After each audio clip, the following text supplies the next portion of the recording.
Welcome to the latest episode of Politely Pushy. I am your host, Eric Chummy, and I'm really thrilled to bring in today's guest. Her name is Sandra Campos, and she's had a long career in the retail, fashion, e-commerce space. She used to be the CEO of Diane von Furstenberg, a company that you've probably heard of, and right now she's the Chief Executive Officer of Project Verte, based right nearby me in New York City. So I'm going to bring in Sandra right now. Sandra, thanks so much for joining us here on Politely Pushy. I can't wait to chat with you. I've got so many questions for you. Hi, Eric. Thanks so much for having me. And by the way, I didn't mention this, but I love the title, Politely Pushy. It's pretty cool. Well, thank you. Politely Pushy, actually, it's Curtis's phrase. So Curtis Barr, he's the founder of Boast Bar, and he has this phrase, we're the Politely Pushy agency. And then we were trying to figure out names for the podcast, and they were using words like push through and this and that, and they were trying to do an homage to Politely Pushy. And I just said, why don't you just call the podcast Politely Pushy?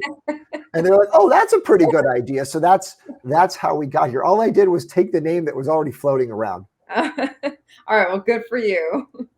So, Sandra, I want to get to the first question that I have because I always want to get it out of the way. CEO of Diane von Furstenberg. It's a CEO title. It's a name brand. It's a brand everyone's heard of. But what's unique about it is it's a person's name. It's not like I'm the CEO of Company X and it's just a word. This is a person's name. This is a very famous person, famous in their industry, famous around the world, with a strong sense of what I want this brand to be and what I want this company to operate like, but yet you're the CEO. What was that challenge like, balancing what you wanted to do versus what the namesake wanted to do for her own legacy? Well, I think the reality is that there's two parts. One, the reason I went to DBF to become the CEO there was because I felt that after this many years and decades in this industry, I had had a lot of brands that were names on labels, but I really wanted to be a part of something much bigger that had a lot of purpose behind it.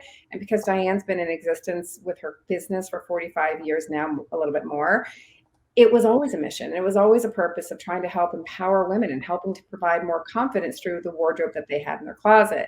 So that's first and foremost. To me, it's always about the DNA of the brand. What is the purpose? What's the real value there? And you don't want to change that. Of course, it needs to be modernized over time. Of course, there need to be changes in whether you're changing your team or you're changing in terms of some of your strategies or some of the initiatives, et cetera.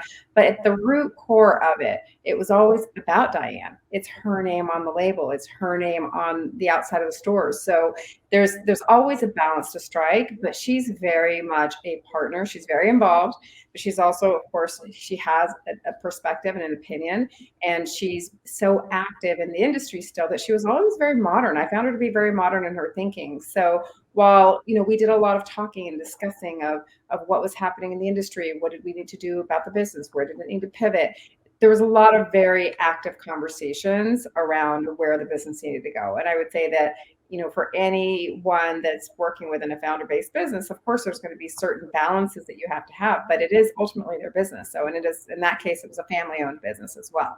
So you have to balance what you have to do as a chief executive officer or as a leader of a business with a lot of people that are reporting to you that are trying to make some changes in an industry that is known to evolve and known to have a lot of changes on a regular basis, and in a company that had a lot of changes as well. So it's just navigating through all of those and working with someone who I respect a great deal. So it's clear then the buck stops with her, that she's got the final say. It's her name, it's her company. She's still alive. She's still in charge, even though you're the CEO. But how many times was it, okay, Sandra, you want to go with this idea? Go ahead. I don't agree, but I'm going to let you do it. I mean, that happened. And I don't know if I were to put a percentage on it, maybe more than 50%, but certainly at least 50%. And I think there was a respect there. So I think it's also about how do you respect what the other person is bringing to the table.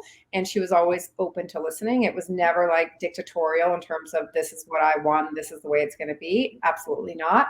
She liked to talk about things and she liked to see them. And she, in some cases, she would like to actually take some risk. And in other cases, she was a little risk averse. It depended on the situation. But she definitely had, at least with me and my experience, it was definitely a level of respect where it was not just the buck stops at Diane. Of course, it's her name on the label and it's her name on the company and the business, but she was very open to hearing, what I thought or what I wanted to do and letting me run with things as well. So you've worked for so many big brands in the retail space. DVF is an example. What separates the winners from the losers? Because you've seen all sides of the equation here, and we know there's some huge winners and there are some massive blowups in the space. Right. Well, I think there's a few things. One is going back to brand and really staying true to the core of what that brand is and what it needs to be. In retail, it evolves, right? Look how much in the last 10 years retail has evolved. That was going to be my question. I was going to say, like, just before you said that, you got to stay true to your brand, but then these companies are constantly changing what the brand looks like and feels like. So it's hard for me to even know anymore. If you give me a name brand, I don't know what that brand means to me anymore because it has changed so much. Okay, well, let's take a couple of examples. Let's talk about Ralph Lauren as an example. When you hear the name Ralph Lauren, what comes to your mind?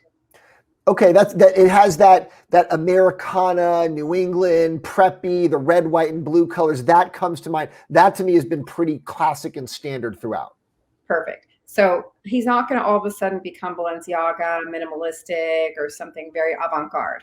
And that's what I mean as it relates to staying true. Of course, they have to evolve. They have a core business. Colors are going to change. Fits are going to change. Styling is going to change. There's going to be some updates in terms of the models. And now it's inclusivity. There's going to be updates in terms of sustainability and fabrications and certain additional businesses like they came up with Double RL or they came up with Blue Label or all the other different divisions that are subdivisions of the core brand and business.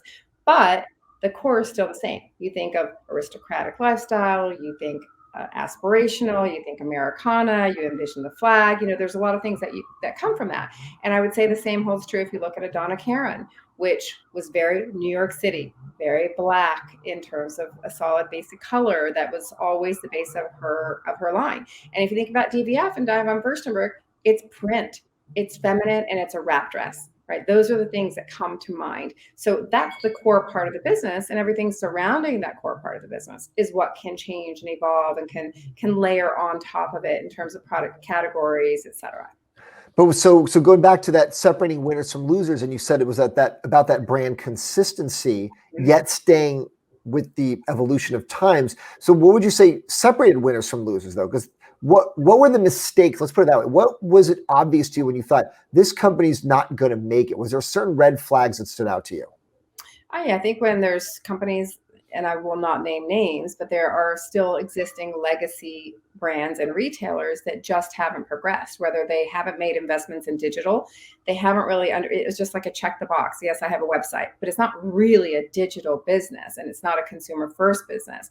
So I think that really making sure that when you look at the winners and losers from my standpoint, if a company or a brand doesn't know who they are truly and doesn't know who their consumer is and isn't staying on top of trends to be able to move forward, they're getting left behind.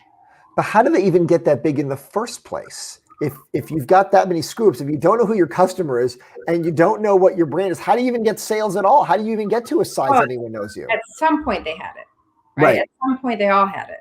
And sometimes it's luck, sometimes it's timing.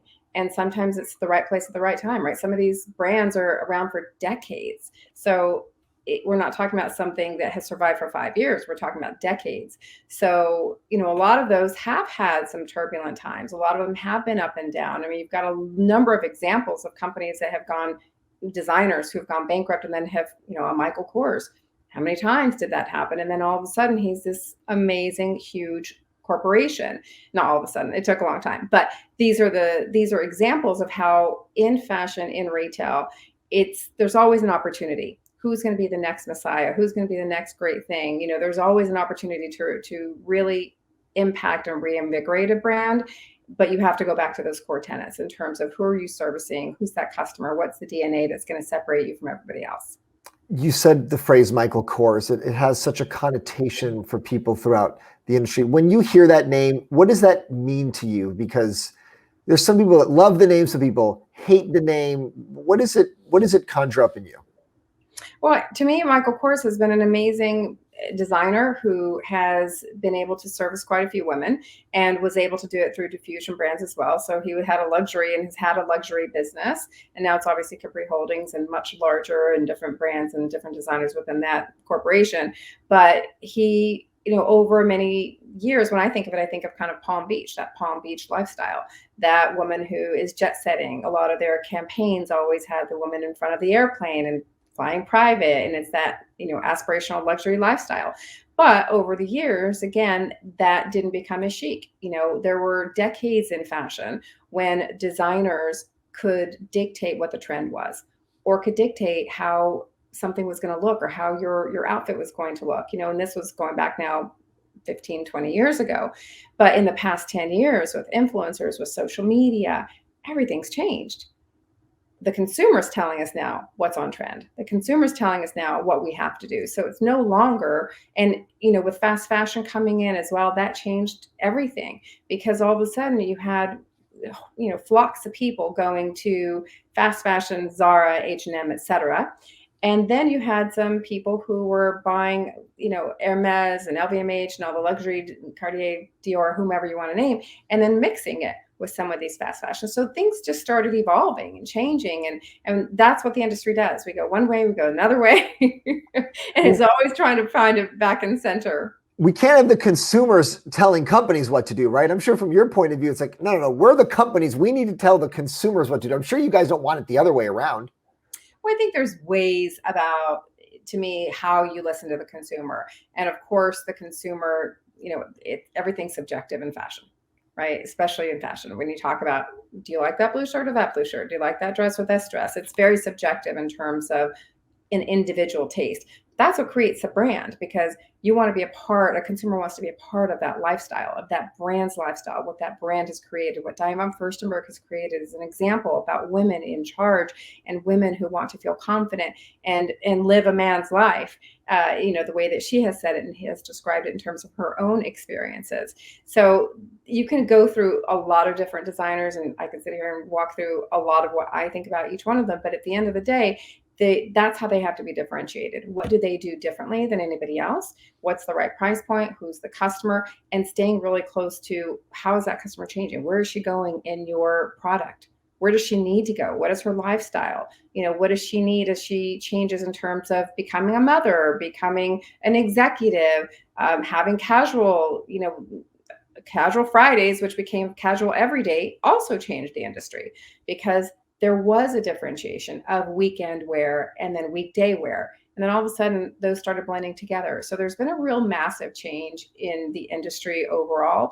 But, at the end of the day, we're all here selling product for a customer. So you have to know who you're selling product to and what that customer needs. How much, and you just mentioned, how much has COVID really upended the industry, because it's casual every day?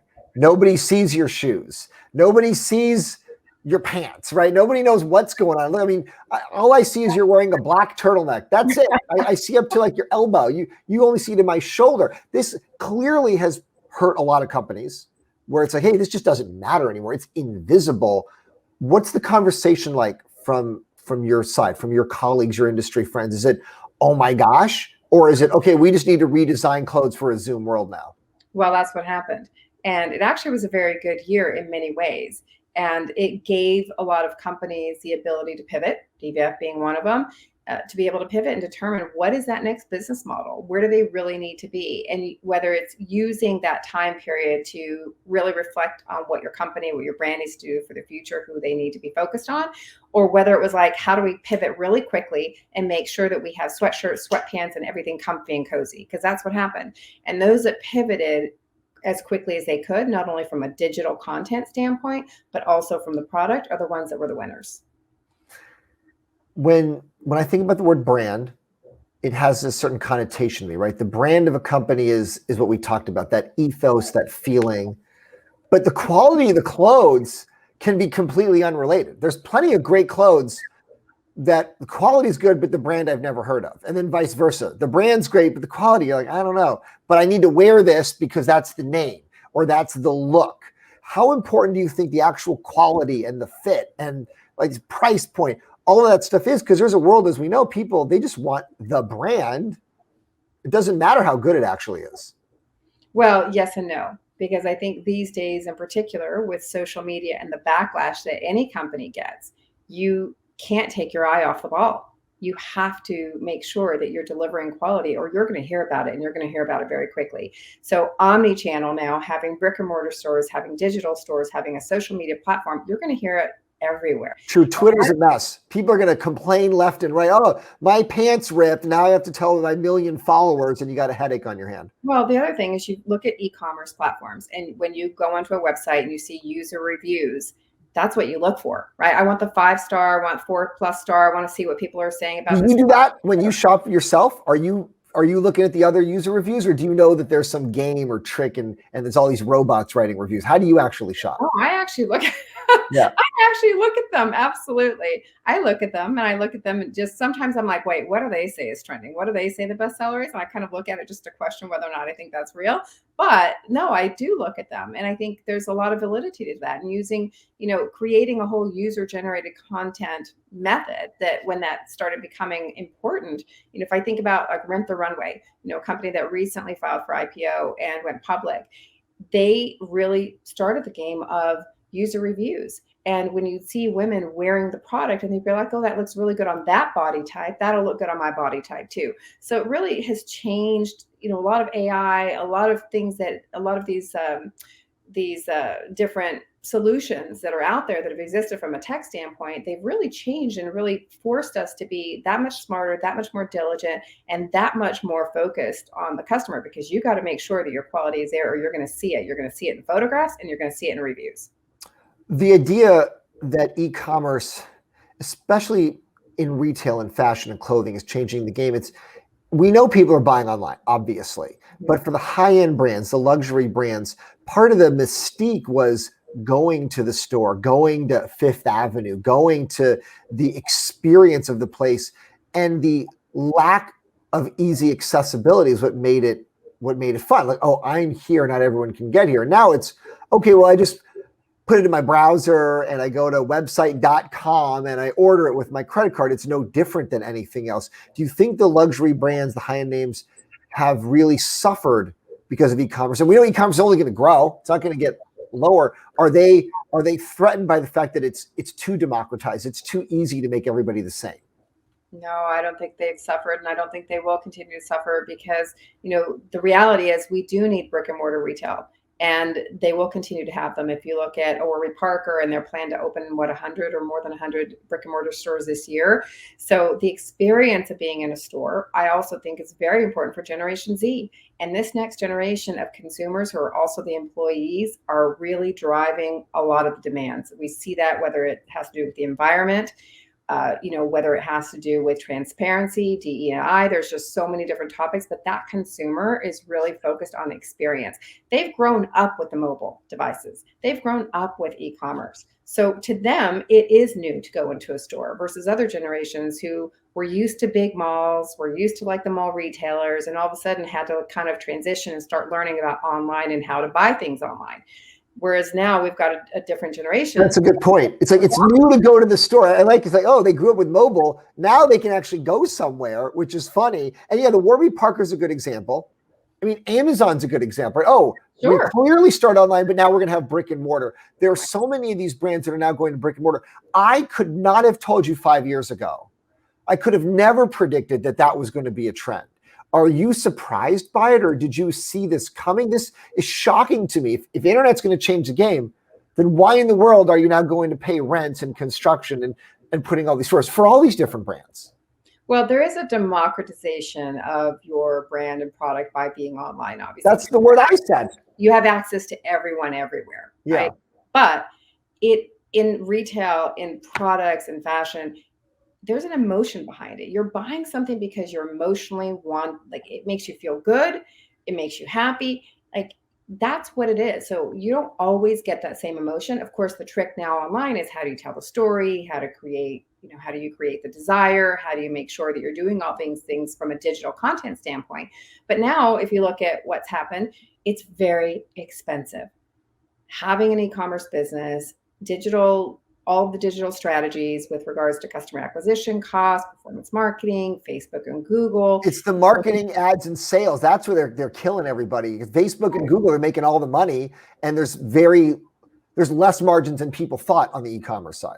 right? So then you go back and you're like, well, what are you going to do? You don't have to have these mausoleums any longer. You can have smaller footprint stores, and you can do a lot with that. If you look at Bonobos and the fact that they actually started the showrooming concept when they created their store and they didn't have stock, right? But it was really about going in the store, feeling it, identifying what was going to work for you, and then having it shipped to your home.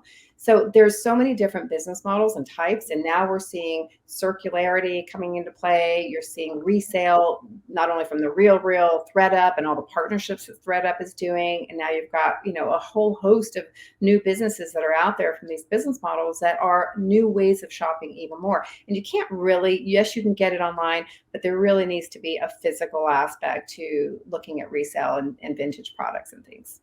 So if you were looking at mall stocks and real estate investments, you think, okay, there's still some upside here. You think the retailers are going to come out here and start buying up these commercial, pay commercial rents at some point. Like, you don't think the mall is completely dead? No, I don't think the mall is dead, but we had too many malls. True. Malls in this country. We've had 20,000 plus stores closing every year for the last 5+ years. So we have now in this past year had less stores closed than we did before the pandemic, but we just had too many malls and they were too big. So now it's, as these mall developers are out there trying to find new ways to enhance their mall experience. So that it's not really just about apparel, clothing retailers. It's also restaurants. It's also experiences. Games. It's so many kids activities. Exactly. Yeah. So it should be a community space. And that's what's being created more and more, especially when you start looking at more localized regions. But at the end of the day, we just had too many malls. We had too many. I mean, I started out in this industry and there were 50 plus department stores to sell. And I went all over the country. I used to travel everywhere to so many malls that I can tell you. But there were malls across from another mall or 2 malls down from another mall and 2 miles down or 2 minutes down. And you'd be like, why do they exist? They're so similar. So it's time to kind of right size that. And I think that has been helpful in the last few years. It hurt a lot of companies, a lot of businesses. But as an American economy and as a consumer out there, you do need to be able to create that demand by not having it available every 2 steps. When you go shopping, because you just mentioned, when you go looking at stores and you're doing your own personal experience, what are the things that you notice? Because you just know so much more than I would know or a normal person would know. So when you're walking into a mall or a store, what are you paying attention to? Well, merchandising, where product is being positioned, how it's being sold, on what types of racks. I look at how many people are in this space. I am astonished every time I go. I'm not even going to name a retailer, but there's one particular retailer that I do walk into the store. I'm like, no one's ever in this store. I don't understand how this is even here. When they haven't had a paint job, when they haven't even tried to revive the store and there's nothing to go there for. That's what I look at. I'm not somebody that personally likes to go into discount stores because I just get overwhelmed by racks. I don't personally like that feeling. So I like more specialty and smaller type of stores. But when I go into department stores, I am looking at who's there, how many people are there, how many salespeople do they have. Talk about now we have a labor force shortage. And if you go into these big department stores, you're lucky if you can find one person in a given department. They're usually sharing departments right now. So it's hard, it's a hard, which one kind of rises above the rest? How are they going to be better if they're having all these struggles as well? And, it's a right sizing of the business now. Some retailers and department store retailers have just had too many stores as well. We always knew selling to retailers, your bottom quarter of your stores or bottom 10%, whatever the bottom numbers were, they were never good performing stores. They were never profitable stores. You just don't need those stores anymore. They just were another store. You mentioned the labor shortage. Is that just simply this benefits thing? Like, okay, all the benefits were better to not be working. I mean, what are your industry colleagues saying about that? Because we know that there's this huge labor shortage, but the people are alive. They're somewhere. They're all here. So are they just saying, okay, we're just going to take the unemployment benefits because it's better than going into the store? You are saying exactly what I've been asking. I have no idea what is happening with people because obviously we had workers before and now all of a sudden they're not. I'm sure we all have our own stories in terms of what we hear personally on a personal level. From a business standpoint, I think it's like we can't get enough people in the right and with the right skill sets So that's something. I just did an interview the other day. I was moderating a panel, and one of the panelists was Chip Bergh, who's the CEO of Levi's. And one thing that I found incredibly interesting that they're doing is they're actually taking cohorts of employees and they're teaching them how to become data scientists, because they're like, there's just not enough people out there with the right skills. We're going to create our own. So they're taking them, they're teaching them digital skills, they're teaching them how to be a data scientist, data analytics, everything that we don't have specifically in this industry, but we know we need. They're actually taking it upon themselves to do And that. this is at Levi's? Levi's. So it's like, all right, if you work here and you want to learn, we'll teach you. Yeah. Basically. It's incredible. Thank goodness, because learning and development was something that has really lost a lot of steam over the last couple of decades. And, a while ago, it was something that was very important, and this industry was very good at it, being able to take people and have them go across functions and really learn different skills. And I was in that part of the industry at that time when I was also able to do things, whether it was merchandising on the floor, being in front of salespeople on the floor, to going into wholesale, to then going across the merchandising, going into planning, like different experiences that you would have that would give you a more well-rounded, well-balanced base skill set. And now you really get pigeonholed, you really get focused into one area. And so it's hard to kind of navigate through unless you're pivoting completely. So it's a change, and it's a change in terms of employees. It's a change in terms of what companies need to focus on now as it relates to retail and the skill sets, because we don't have enough people with the skills that we need. But I do ask the same question that you asked, which is, where is everyone? If they're not out there working, I don't know where they are. But I will say this, it's now their time. We're all employees, but it's the employees' time, certainly from a retail perspective. I went into another store recently and I was like, wow, there's no one here working. And one of he's a manager, he's 24 years old, managing a department. He came and said, I used to work at Walmart, and everyone I was working with that was working 6 days, 7 days a week has now cut back because they're getting $4 more an hour and having to work just 4 and 5 days a week to be able to make what they were making before. This next generation also is changing a lot of what they don't want to be strapped to a desk for 18 hours a day. They don't want to have that type of life that we all kind of grew up with and didn't question, but now they're questioning it. So it's also about quality of life and quality of the balance of lifestyle. And I think we're going to see a lot more changes there too. So do you think the worker shortage is the main reason for the current supply chain issues? Is it bigger than that, or is it just simply there's not enough workers along the entire supply chain, the whole chain of it? Well, keep in mind that within anything from a retail standpoint, you have a window of time, right? Where you have your life cycle and your calendar of your product. And in some cases in fashion, you're talking about 12 months. So we're talking about, this has been building. This didn't just happen, but it certainly happened over the course of the pandemic when countries were shut down. And they were not shut down for a day. They were shut down for weeks at a time. And that impacts things even that much longer. So it's just one thing on top of the other. I think there's definitely also a lack of employees. So there's certainly the labor shortage that's impacting it as well. But things take time, and this has already been in the wheel. We're going to see these supply chain issues for the next year plus. Really? So it just takes that long, because even if you fix it at one point, it's going to take that many months before it actually comes through all the way. Okay. Sure. And I love what you said about the younger workers. You've got raw materials, you've got quality, you've got production, you've got, it's not just one package. You've got a lot of things that go into it. If they all got hired back today, we would still wait months before we would see the benefit of it. In some of these cases, absolutely.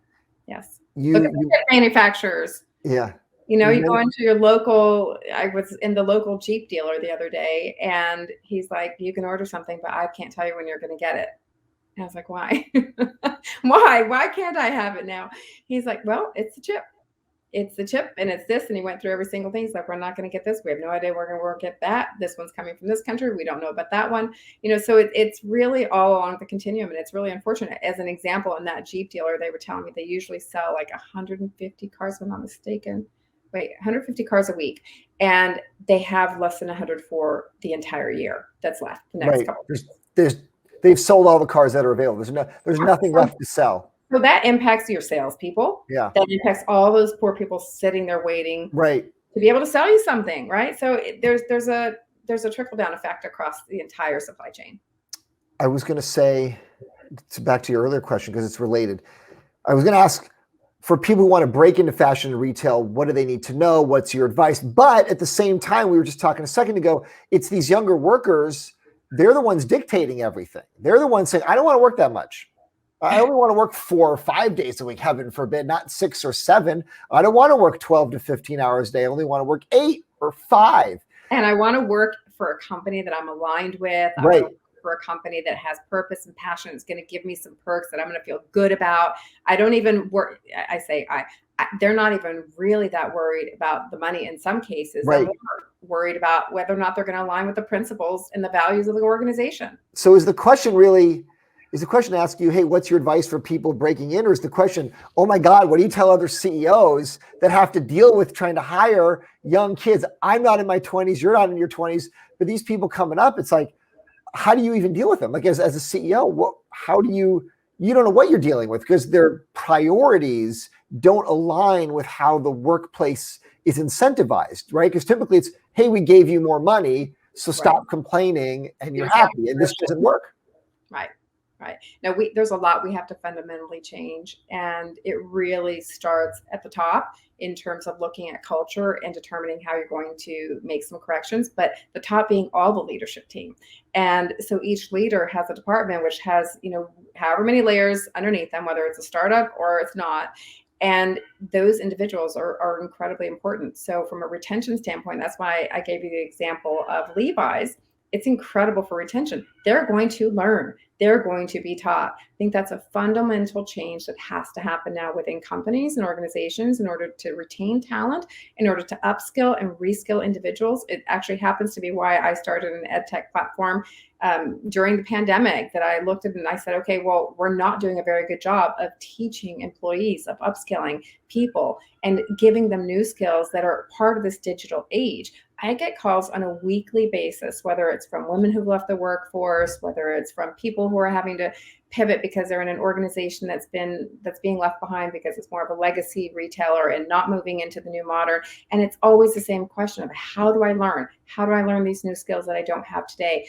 What can I do to position myself differently, whether it's with recruiters or with organizations? There are a lot of things that are changing. There's a lot of communities and organizations that are helping people, but fundamentally getting the skills, getting the knowledge, getting the training is what we have to do, in my belief, within companies going forward and outside. People can take the control of their own trajectory by being able to train themselves and have more on-demand learning. But then also within companies, we have to feel responsible so that we have less turnover, we have more stability, and we're really engaging our teams. You said it better than I could say it. So that's great. The last thing then is, so what are you currently working on right now? I mean, obviously your bio is you've got founder of Fashion Launchpad, you've got CEO of Project Verte. You're very busy, and this is all within the last year and a half that you've got these things going on. So what is the focus right now? It's obviously related to all of this. It's related to all of your experience. How are you putting this into play now as your own founder, right? Going from CEO of someone else's company to running your own company.